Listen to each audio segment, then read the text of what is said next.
December is almost here, and with it brings a wonderful end of year treat. For the third time since the format's inception, our usual Grand Prix format will not be the typical Revolution fare, but will instead be featuring Revolution Eternal, a collection of all 16 sets that have ever been available for use across the format's nearly 4-year history.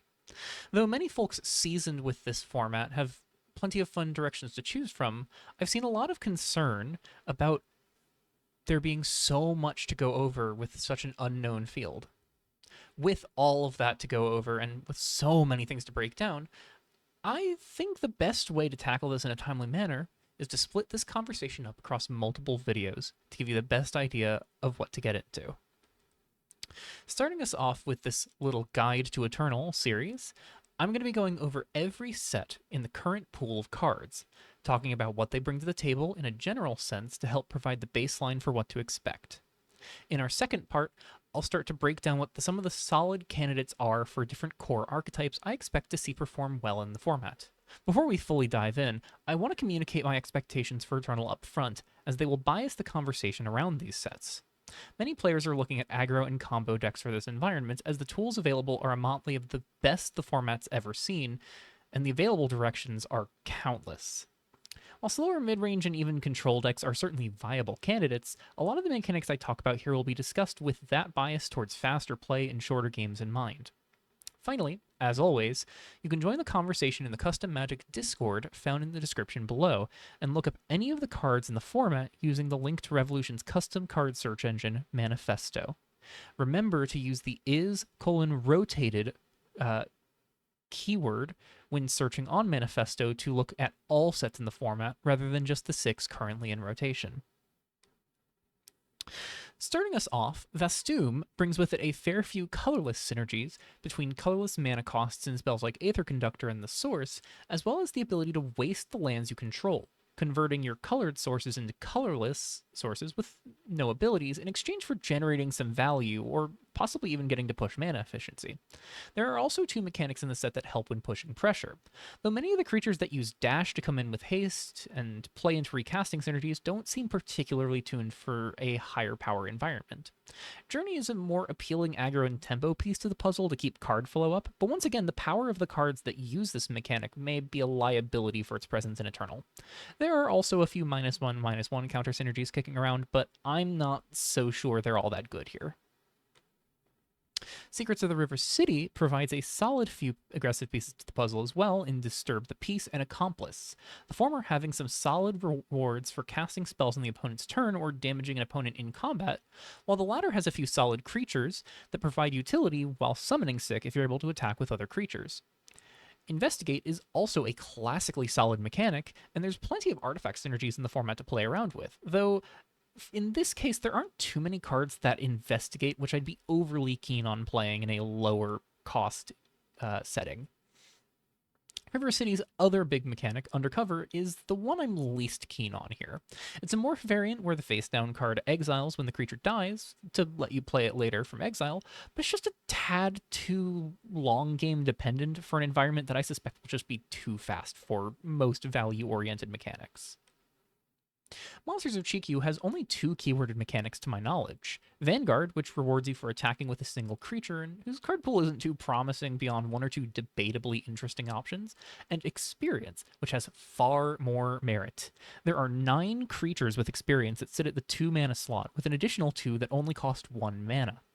These are some of the best +1/+1 counter payoffs in the format, making any effect that can place 2 threaten to flip any of your double-sided Experience creatures on their first attack, pushing frightening bursts of stats.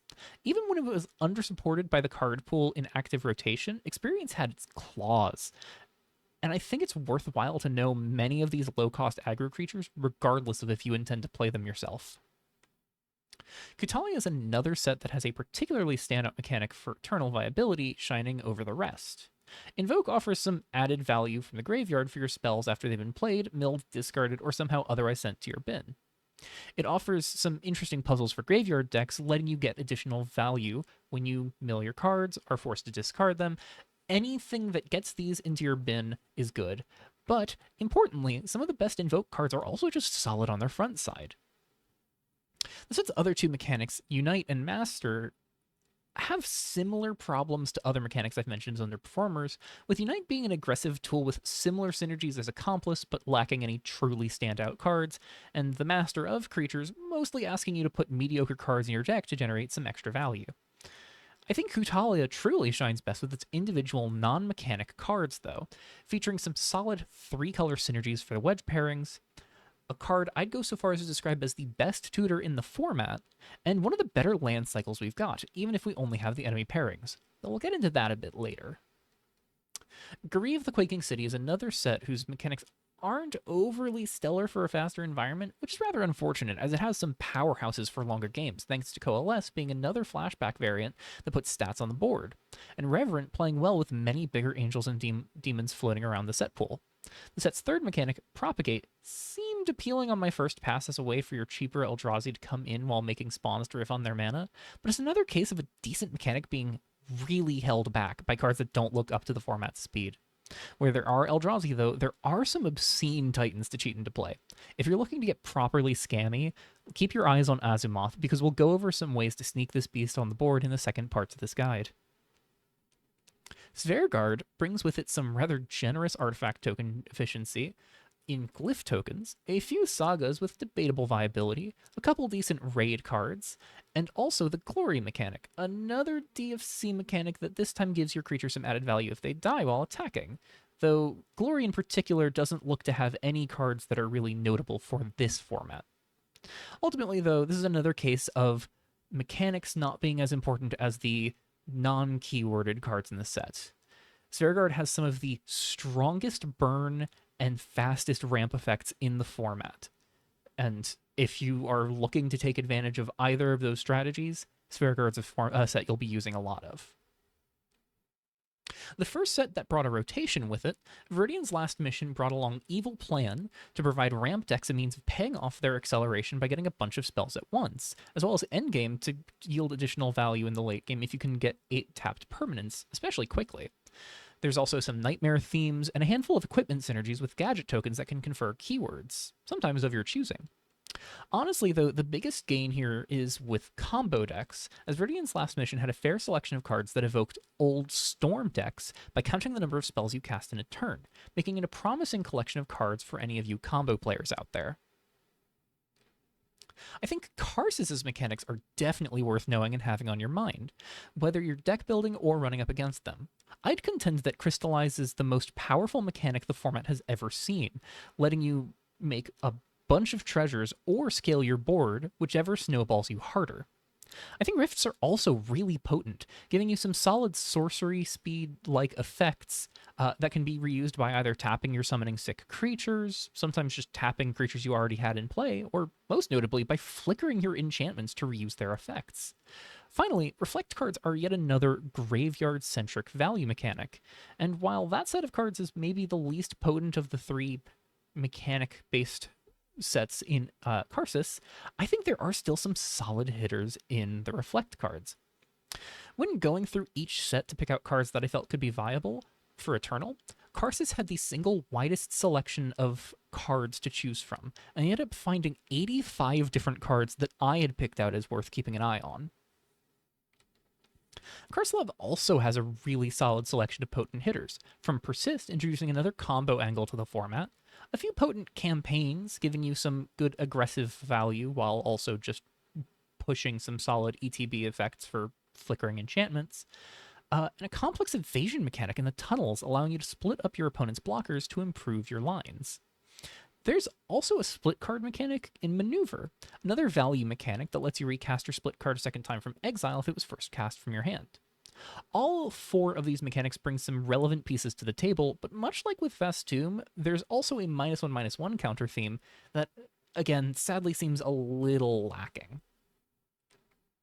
Bloodlike Rivers is the last of our sets to have left the core Revolution rotation and no longer be in our active standard environment, and carried a number of solid tools in its card list that look like they're oriented for long games on the surface. Ancient's a threshold-like mechanic that looks for 8 total lands across your battlefield and grave. Multitude lets you play your spells for higher mana to get them twice. Revolt wants you to repeatedly sacrifice and pick up your permanents, and Escape gives you more to do from your graveyard. However, in this case, I think all of these mechanics have pieces that skew aggressive. Ancient can be accelerated with fetch lands, and this set brings the best basic fetch in the format.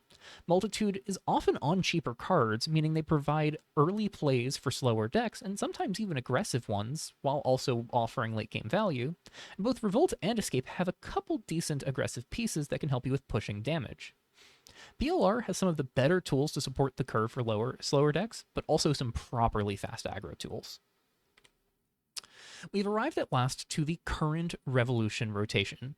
Starting with Duelists of Ro, it's another set with a largely value-oriented set of mechanics, but again, these can skew aggressive, and even the value ones can be rather efficient in a pinch. Indulgence can reward you for repeatedly drawing cards or gaining life turn by turn, and brings another artifact token to generate in food tokens. Keyword counters and Dare both provide you with more ways to build up your aggressive boards and push through the opponent's defenses, and a few of the class enchantments have some solid potential for combo or mid-range plans. Hyperpop is another in the line of multicolor support sets, this time using prismatic mana to open up the support to function with any color combinations you can fit, rather than restricting you to particular color pairings. This has some positives and negatives, as anything that calls out multicolor spells won't look at the prismatic symbols, which ultimately does cause some issues for the mechanic, but the best cards with prismatic mana don't mind that complication at all. The set's other two mechanics, Drop and Amp It Up, are similarly appealing on the surface, but they have some awkward hurdles to contend with due to lacking many outstanding cards. Drop has a couple bangers that can be useful regardless of if you've played a creature the prior turn, and Amp It Up has some notable rewards for casting multiple spells and attacking with multiple creatures if you can amp it up twice in a turn. That all being said, while I adore Hyperpop, I worry that it might be the least relevant set for our conversation here, though don't count it out entirely, as, like with any set, there are still individual cards worth discussing. Theros Age of Trax has a lot going for it in this environment. I'd contend that several monocolored decks can and will thrive in Eternal, and many of the most efficient devotion payoffs in the set are likely to make waves in those decks. Similarly, I think there are a few lower-costed, favored creatures that could definitely see play to help push aggressive boards and build up individual creatures. Finally, I think Bless is another mechanic in contention for one of the strongest in the format, and there are a few cards that are both well-positioned for a leaner environment already, and also a few ways to leverage the blessing side of the MDFC mechanic, with enchantment flickers kicking around as a means of sneaking the creature side into play. Awakening Uldun is a set I thought I'd have more cards set aside for it, but honestly, it's somewhat become a victim of its own strengths in recent months. A number of the best cards in Uldun have been beset by balance changes this year, and while Uldun has a fair few viable cards in the list, it's shorter than it would have been 7 or 8 months ago. Don't take this to mean Uldun is a skippable set, however. Wander is another case of a good value mechanic for the format by playing a bunch of low-curve, efficient creatures with added value in longer games, and there are a couple really solid flashback spells that are efficient to play, provided you can get them into your bin. I think the most suspect of the set's mechanics to me are its ruins, as I feel Spell Charge is mostly at its best in a slower metagame, especially with the recent hits to the best aggressive ruins. But the lands that can Spell Charge may still be solid in monocolor and colorless strategies, thanks to their low opportunity cost as utility lands. Cyberos, similarly, is a set that I would have had more to talk about in prior months, but November's Integrate change has really hollowed out the list of Integrate cards that could thrive in this format. I also don't think there are many constructed viable discharge cards for the main rotation, let alone Eternal, though the ones that do work in normal Revolution also seem quite solid for Eternal play. The biggest question mark for me, not just in Cyberos, but in Eternal entirely, is Solidarity. I feel like it hasn't quite risen to its full potential in standard play, and while a broader set pool means more cheap, viable creatures with a wider set of creature types, I can't help but wonder if the best Solidarity creatures fail to qualify as the best aggressive creatures in their respective slots and decks. Finally, Cyberos follows up on Vastoom by providing more colorless synergies to the environment, introducing some instant and sorceries to the pool as well that can put colorless mana to use for interaction as well as developing to the board. Last, but certainly not least, we have Cliques of Nylon. Nylon's an interesting puzzle for Eternal, and I think it has more than any other set in Eternal for being almost better in this environment than it is in active rotation.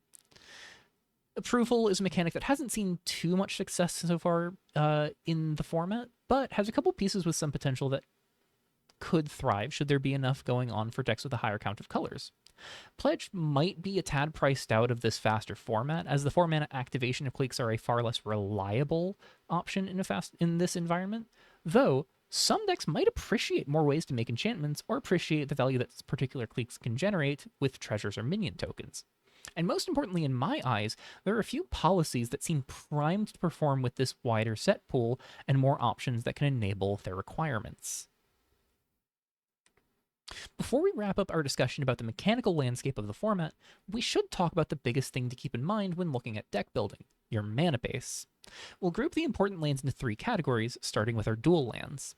We have a few complete cycles of duals, from easy untapped lands like fast lands and dormant lands, to 2 complete cycles of check lands with different conditions they look for, and a cycle of modal DFCs that can either enter tapped or be used as untapped colorless utility lands when needed.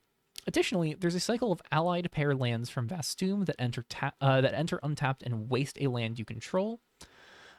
If you're looking to play multicolor decks with colorless pieces, or just want some more efficient untapped lands, and enemy color pairings get both a set of shock lands and even creature lands that can utilize their abilities, even if animated by means other than their activated ability. I do want to give an honorable mention to the Theros Devotion creature lands, as some do seem viable in this environment, but I do think they're ultimately not as key to the conversation as the ones found here, and I'm not even sure all of these land cycles will come up for your own deck building. Beyond duels, there are a handful of other relevant lands for fixing your mana, from the Hyperpop and Nylon Tri-lands to fast multicolor fixing like Luxurious Estate and Gene Pool, solid restriction-based fixing like Shrouded Sanctuary and Power Plant, to type-specific fixing like Gilded Court, Ice Path, and Nascent Lightfane. Finally, there are the critical basic fetches, with New Divide being our best way to get any basic land untapped immediately, Redeveloped Cityscape offering the ability to smooth land-light opening hands, and Contested Passage providing additional means of getting untapped basics for aggressive decks after they get the ball rolling. Finally, we've got a lot of utility lands, from a few different ways to try and yield extra mana ahead of curve to non-basic land hate, simple untapped colorless lands with useful enter triggers, to lands that can bank mana and treasures, and even a few lands that offer meaningful abilities in the event that games start to go long. Across all 3 of these categories, there are a lot of things to consider before you ever put your first spell into your deck, which might complicate deck building, but also opens so many avenues to consider. That just about wraps up our first part of this Eternal guide and what this format has to offer. Next time, we'll dive into the specific archetypes these sets open the doors to and talk about what directions look the most poised to succeed. As mentioned before, if all this talk has you excited for this month's alternative format, and you want to give it a try for yourself, head to the description below to join the Custom Magic Discord community to jump into the conversation. Take care, everyone, and I'll see you in the Revolution chat.